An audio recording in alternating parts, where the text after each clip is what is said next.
kinasuhan na ng COMELEC si Attorney Respicio dahil dun sa video niya na pinapakita na maaaring matamper itong mga vote counting machines na gagamitin natin ngayong eleksyon sa Mayo 2025. Pero alam niyo ba, ayon sa batas, Republic Act number 9369, ito yung nagtatakda ng automation ng eleksyon natin, na dapat itong COMELEC ay nag-hire ng isang established international certification entity. Ano yung trabaho nila?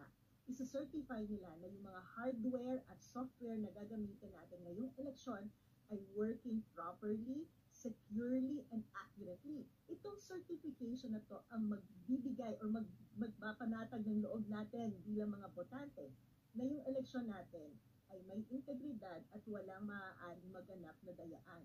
Pero ayon sa batas, dapat ang certification na yan nalabas 90 days before the election. At yung 90 days na yan ay noong February 12, Marso na, wala pang nilalabas ang COMELEC.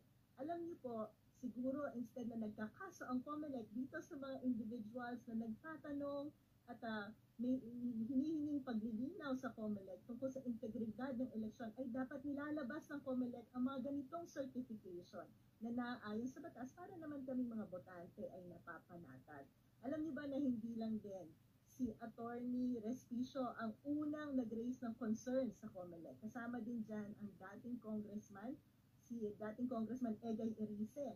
Nag-raise na rin siya ng mga concerns tungkol sa COMELEC. Ano ang nangyari? Dinisqualify siya ng COMELEC. Buti na lang, naka-TRO siya, so binalik siya sa listahan ng mga kandidato. Pero yun nga, COMELEC, ang hinihiling natin, nasaan na ba ang certification na ito?